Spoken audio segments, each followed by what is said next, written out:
আপনাদের গোলাপ গাছে যদি আপনারা এবার শীতে ঠিক এরকমই ফুল পেতে চান, তাহলে কিন্তু এই ভিডিওর প্রত্যেকটা টিপস আপনারা ফলো করবেন।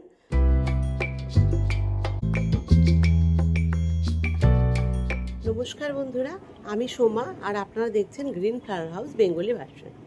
তো টাইটেল আর ডেসক্রিপশন দেখে আপনারা বুঝেই গেছেন আজকে এই বিষয়ে ভিডিওটা হতে চলেছে। তো ভিডিওটা আজ আমি করতে চেয়েছি গোলাপ নিয়ে, কারণ এখন শীতে কিন্তু গোলাপ খুব ট্রেন্ডিংয়ে।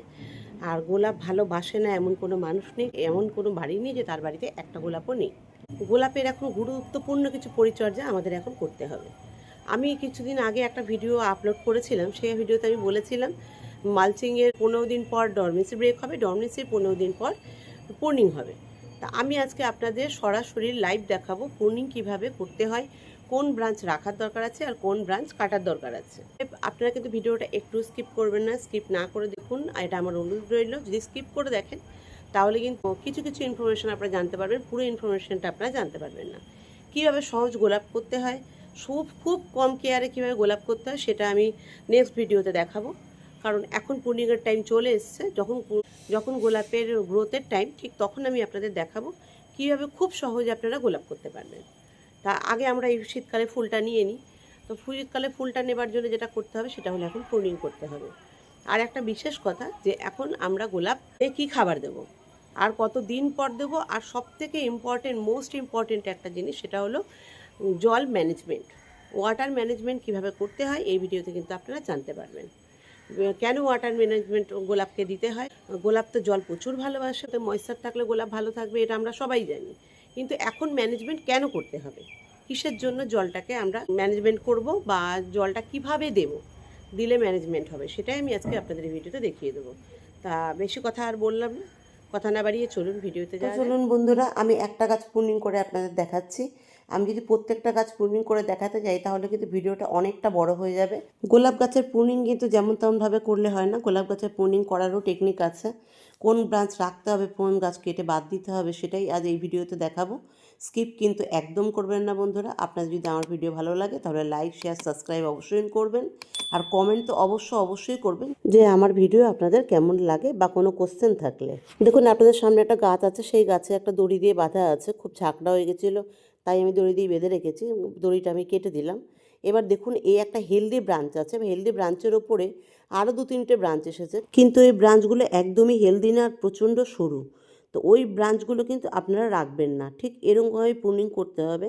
আপনারা যত হেলদি ব্রাঞ্চ আছে তাতে গাছ ছোট হয়ে যায়, যাক, কোনো প্রবলেম নেই তাতে, কিন্তু হেলদি ব্রাঞ্চ রাখবেন। যত হেলদি ব্রাঞ্চ আপনি রাখবেন আপনার গাছের ফুলও কিন্তু ততটাই হেলদি হবে, ততটাই বড় সাইজের হবে। এই মোটা ব্রাঞ্চের সাথে আমি যে হেলদি ব্রাঞ্চটা আছে ওটাই রাখবো। এই জায়গাটায় কেটে ফেললাম দেখুন, আর সব ব্রাঞ্চ কিন্তু আমি কেটে দেবো। ঠিক এইভাবেই কিন্তু আমি পুরো গাছটাকেই প্রুনিং করে দেবো। যেহেতু আমি রেন্টে থাকি, সব জায়গায় সব রকম লোকেশান থাকে না গোলাপ গাছ রাখার জন্য, তাই এবছর আমার গোলাপ গাছ অনেক মরেও গেছে, আরও গোলাপ গাছ আমার অনেকটা খারাপও হয়ে গেছে। সেই জন্য আমি আমার গোলাপ গাছটাকে অনেক ছোট করে ফেলবো, যাতে আবার নতুন করে গাছটাকে আমি ভালো করতে পারি। দেখতে পাচ্ছেন তো আমি কত ছোট ছোট ডাল রাখছি, আর কিন্তু সব আমি কেটে ফেলছি। ঠিক এইভাবে আপনারা হেলদি ব্রাঞ্চ রাখবেন আর কেটে ফেলবেন।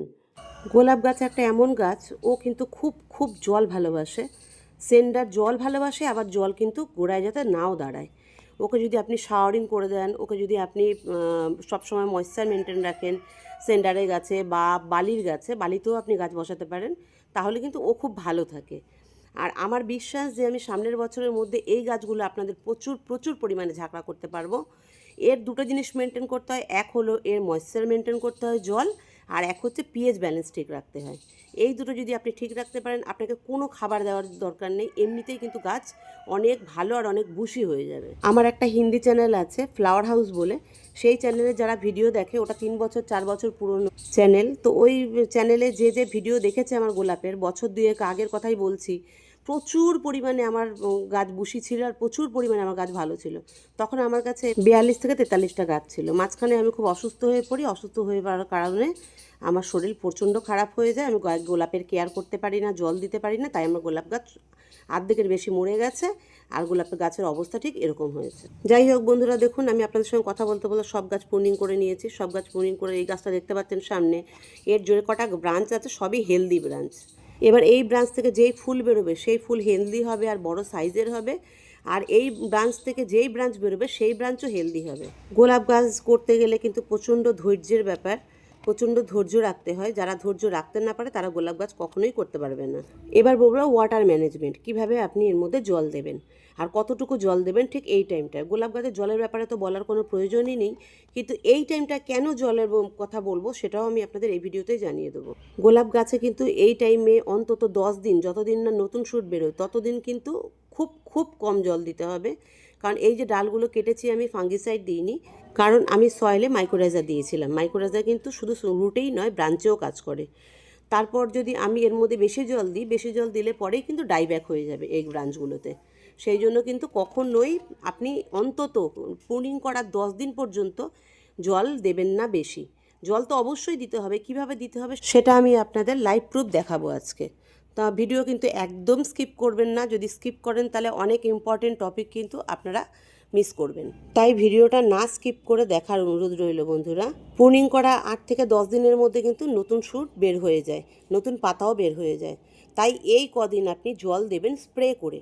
আপনি ব্রাঞ্চে স্প্রে 2 থেকে 3 বার করতে হবে আপনাকে। যত স্প্রে করবেন তত বেশি নতুন শুট আপনার গাছ থেকে বেরিয়ে যাবে। এবার দেখুন আমি দেখাচ্ছি, পটের নিচ পর্যন্ত কিন্তু কখনোই জল যাবে না। এইখান থেকে ঠিক এতটা জল যাবে সেরকম জল কিন্তু সেন্ডারের গাছে দিতে হবে বা মাটির গাছে দিতে হবে। এবার আপনারা কোশ্চেন করবেন যে সেন্ডারের গাছে জল দিলে পরে তো নিচে চলেই যাবে, সেই জন্য রুটে কিন্তু আপনারা জল দেবেন না। আপনারা ব্রাঞ্চে যে স্প্রে করবেন সেই স্প্রের যে জলটা বেয়ে বেয়ে ব্রাঞ্চ থেকে রুটে যাবে সেটাই কিন্তু এই রুটের জন্য এই 10 দিনের জন্য যথেষ্ট। মাইক্রোরাইজার দেওয়ার পরে যে ফিডার রুট হয়েছে ওপরে, সেই ফিডার রুটটা ভেজা চাই, আর নিচ অবধি জল একদমই যাবে না, ঠিক অতটুকুই যাবে। এই জল মেনটেন কিন্তু এই 10 দিনই করতে হবে। 10 দিন পর থেকে কিন্তু আপনাকে খাবারও দিতে হবে আর প্রচণ্ড পরিমাণে জল স্প্রে করতে হবে। খাবার কি দেবেন সেটাও আমি বলে দেবো, কিন্তু লক্ষ্য রাখবেন সবথেকে ইম্পর্টেন্ট টপিক, এই 10 দিন কোনো খাবার আপনি গাছে দেবেন না যতক্ষণ আপনার গাছে নতুন শুট দেখতে না পাওয়া যাচ্ছে। তো চলুন জল কিভাবে দিতে হবে সেটা আমি এখন দেখাই আপনাদের। আর একটা কথা তো আমি আপনাদের বলতে ভুলেই গেছি, যেদিন প্রুনিং করবেন সেদিন কিন্তু কখনোই জল স্প্রে করবেন না। কারণ যদি তখন জল স্প্রে করেন, কাটার পর জল স্প্রে করেন, তাহলে কিন্তু ওই ব্রাঞ্চগুলোতে জল লেগে ডাইব্যাক হয়ে যাবে। আমি কিন্তু এটা পরের দিনের ভিডিও দেখাচ্ছি, জল স্প্রে করাটা দেখিয়ে তারপর এই ভিডিওটা আমি আপলোড করব, আপনাদের সঙ্গে শেয়ার করব। কিন্তু যেদিন আমি গতকাল আমি প্রুনিং করেছি, গতকাল আমি কখনোই জল দিইনি, আমি এখন জল দিচ্ছি। বন্ধুরা দেখতে পাচ্ছেন তো কীভাবে আমি জল স্প্রে করে দিচ্ছি ব্রাঞ্চগুলোতে।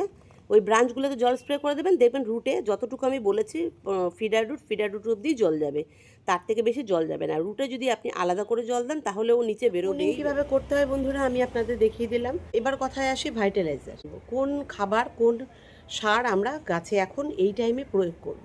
প্রুনিং করার পরে 10 দিন পর্যন্ত কোনো খাবার আপনারা দেবেন না। যেভাবে গাছে জল মেনটেন করতে হবে ঠিক সেভাবে মেনটেন করবেন 10 দিন পর্যন্ত, যতক্ষণ না নতুন কচ বা নতুন শুট না বেরিয়ে যাচ্ছে ততক্ষণ কোনো খাবার দেওয়া যাবে না। এবার 10 দিন পর আপনি কি করবেন, যাদের মাটিতে গাছ আছে, যারা মাটিতে গাছ বসিয়েছে তারা NPK 13-40-13 আর ম্যাগনেসিয়াম সালফেট দুটোই 1.5 গ্রাম করে, যদি বড় গাছ হয় 1 বছরের ওপরে গাছ হয় তাহলে কিন্তু এই দুটো দিতে হবে সপ্তাহে 2 দিন। মাটির গাছে 13-40-13 আর ম্যাগনেসিয়াম সালফেট 1.5 গ্রাম করে দিতে হবে। 1.5 গ্রাম 13-40-13, 1.5 গ্রাম ম্যাগনেসিয়াম সালফেট, এই দুটো একসঙ্গে মিলিয়ে সপ্তাহে 2 দিন আপনাকে গাছের মাটিতে দিতে হবে। এটা মাটির জন্য। মাটি যখন শুকনো থাকবে একদিন দেবেন, আবার যখন ওটা মাটিটা শুকিয়ে যাবে তারপর দেবেন। সেন্ডারে তো এই ব্যাপারটা থাকে না, কারণ সেন্ডারে আপনি রোজই খাবার দিতে পারেন চাইলে, কিন্তু মাটিতে খাবার বিশেষ করে শীতকালে যদি আপনি মাটিতে খাবার দিতে যান তাহলে কিন্তু ওটার একটু প্রবলেম হয়। মাটি ভিজে থাকে অন্তত 2 থেকে 3 দিন, তারপর আপনি আবার খাবার দিতে পারেন। তা সপ্তাহে 2 দিন এই খাবারটা, এই শিডিউলটা মেনটেন করবেন যতদিন না আপনার গাছে কড়ি দেখা দিচ্ছে। যখনই আপনার কাছে কড়ি দেখা দেবে তাহলে ওই ফিডিংস বন্ধ করে দেবেন, দিয়ে আবার কোন সার দিতে হবে সেটাও আমি একটা ভিডিও করে আপনাদের জানিয়ে দেবো। তা বন্ধুরা এর মাঝখানে আমি একটা কথা বলতে চাই, আমরা এতদিন ডরমেন্সি ব্রেক করেছি, মালচিং করেছি, প্রুনিং করলাম, এতদিন কিন্তু আমরা পিএইচ মেনটেন করিনি। কিন্তু এখন থেকে পিএইচ মেনটেন আপনাকে করতে হবে। প্রুনিংয়ের 10 দিন পর থেকে পিএইচ মেনটেন করতে হয় পুরো টানা, যেরকম আগে সারা বছর হতো 4 দিন পর পর এই 4 দিন পর পর পিএইচ মেনটেন আপনাকে করতে হবে। পিএইচ মেনটেন কীভাবে করবেন? পিএইচ মেনটেন হচ্ছে 10 লিটার জলে 1 ml, বেশি কিন্তু একদম না, 10 লিটার জলে 1 ml সালফুরিক অ্যাসিড দিয়ে গাছের গোড়ায় আপনি দিয়ে দেবেন। সেদিন কিন্তু কোনো সার দেবেন না, শুধু পিএইচ মেনটেন করবেন গাছের গোড়ায়। যেদিন গাছের গোড়ায় পিএইচ মেনটেন করবেন সেদিন কিন্তু আপনাকে কোনো সার ইউজ করতে হবে না। তাহলে এটা গেল পিএইচ মেনটেন, সেটা মাটির হোক সেন্ডারের হোক, যে মিডিয়াই থাকুক না কেন আপনার 4 দিন পর পর পিএইচ মেনটেন করতে হবে। আর এখন যেহেতু নতুন শুট বেরোবে, নতুন পাতা লাল লাল বেরোবে, আপনাকে কিন্তু 4 দিন পর পর কনফিডেন্স স্প্রে কিন্তু করতেই হবে। কনফিডেন্স স্প্রে কিন্তু একদম করা ভুলবেন না, কারণ এখনই পোকা আসবে, মাইটস আসবে, থ্রিপ আসবে, এগুলো কিন্তু আপনাকে বন্ধ করতে হবে, এর দমন করতে হবে। এবার বলবো সেন্ডারে আপনারা কি খাবার দেবেন। সেন্ডারে আপনারা 2 গ্রাম 126100 NPK আর 2 গ্রাম পটাশিয়াম নাইট্রেট, এই দুটো দেবেন। 2 গ্রাম পার প্লান্টে, পার গাছে। আপনার যদি গাছ বড় হয় তাহলে 2 গ্রাম করে দেবেন, যদি আপনার গাছ ছোট হয় তাহলে 1 গ্রাম করে দেবেন, ঠিক আছে? এটা এই দুটো দেবেন সপ্তাহে 2 দিন। এই খাবারটা ততদিন অবধি চলবে যতদিন না আপনার গাছে কড়ি দেখা যাচ্ছে। এটাও কিন্তু প্রুনিংয়ের 10 দিন পর থেকে কিন্তু স্টার্ট করতে হবে সেন্ডারে। তা যাদের সেন্ডার মিডিয়া আছে তারা এটা দিয়ে দিন। আমি আবারও বলে দিচ্ছি, 2 গ্রাম পটাশিয়াম নাইট্রেট, 2 গ্রাম 126100, দুটোই NPK, ওয়াটার সলিউবল। এটা জলে দিলে পরে কিন্তু একদম গলে যাবে। আপনারা জলটা 3 থেকে 4 মিনিট একটু ভালো করে ফেটিয়ে নেবেন, তারপর কিন্তু এই জলটা গাছে দিতে পারবেন। এটা গেল সপ্তাহে 2 দিন। আর সপ্তাহে 2 দিন দেবেন 13-40-13 আর পটাশিয়াম নাইট্রেট। 2 দিন আপনি ওই খাবার ইউজ করবেন NPK, 2 দিন আপনারা এই খাবার ইউজ করবেন। এটাও 2 গ্রাম করেই হবে। ছোট গাছে 1 গ্রাম, বড় গাছে কিন্তু 2 গ্রাম। এইভাবে কিন্তু আপনাকে এই দুটো খাবার ইউজ করতে হবে শিডিউল দিয়ে। এর মাঝখানে 2 দিন 4 দিন হলো, আর 2 দিন আপনারা কি দেবেন? আর 2 দিন দেবেন হচ্ছে, যেহেতু সেন্ডারে প্রতিদিনই খাবার দেওয়া যায়, আমি আগেই বলেছি। আর 2 দিন দেবেন হচ্ছে মাইক্রোনিউট্রিয়েন্ট। আমার কাছে রেক্সোলিন আছে। আপনারা যদি রেক্সোলিন নিতে চান তাহলে আমাকে কমেন্ট বক্সে অবশ্যই জানাবেন। রেক্সোলিন কিন্তু খুব ভালো মাইক্রোনিউট্রিয়েন্ট। আপনি গাছে স্প্রেও করে দিতে পারেন, আপনি গোড়াতেও দিতে পারেন। এই দুটো গেল না, যতদিন নতুন কড়ি না আসছে ততদিন কিন্তু এই খাবার মাটিতে আর সেন্ডারে আপনারা এইভাবে। আর একটা কথা আমি জরুরি আপনাদের বলতে চাই, সেটা হলো জল মেনটেন করা বা জল গাছে দেওয়া। আমাদের গোলাপ গাছ কিন্তু কোনো খাবারের উপর ডিপেন্ডেন্ট থাকে না, তবে গোলাপ গাছ খাবার খেতে কিন্তু ভীষণ ভালোবাসে। কিন্তু গোলাপ গাছের 2টো টিপস আছে, এই 2টো টিপস যদি আপনারা ঠিকঠাক ফলো করেন, আপনাকে যত সার আমি বলছি অত সারও দিতে হবে না, খুব কম সারেই কিন্তু আপনার কাছে প্রচুর ফুল হবে আর প্রচুর গ্রোথ হবে। সেটা হলো, একটা হলো জল দেওয়া। জল গোলাপের সেন্ডারে বসিয়ে যত আপনি জল দেবেন গাছে, যত জল স্প্রে করবেন, রুটে তো ময়েশ্চার গোলাপ গাছে দরকারই পড়ে যেহেতু সেন্ডারে।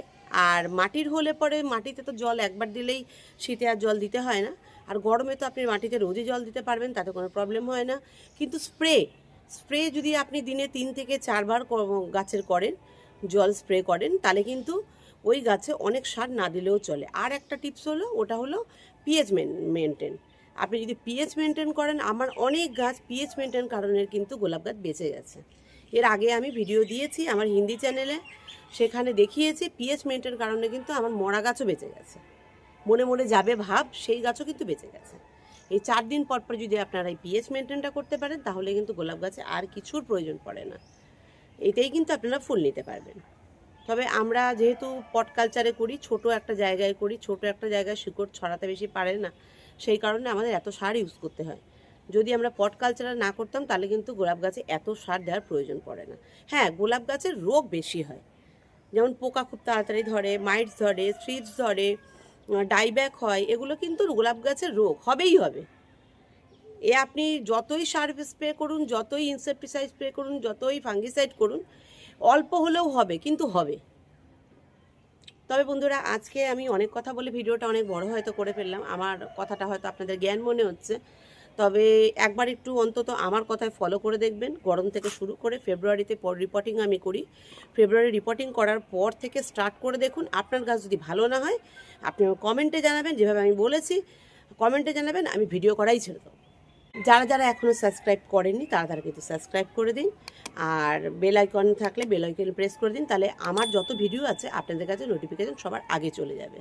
যদি আমার ভিডিও আপনাদের ভালো লাগে তো, আর না লাগে তাহলে কিন্তু কমেন্ট বক্সে অবশ্যই জানাবেন আমার ভিডিও আপনাদের ভালো লাগেনি। তাহলে আমি আরও চেষ্টা করব যাতে আপনাদের কাছে আমি আরও ভালোভাবে ভিডিও করতে পারি। তবে আজকে রাখছি বন্ধুরা, আপনারা ভালো থাকবেন, সুস্থ থাকবেন আর সাবধানে থাকবেন। নমস্কার।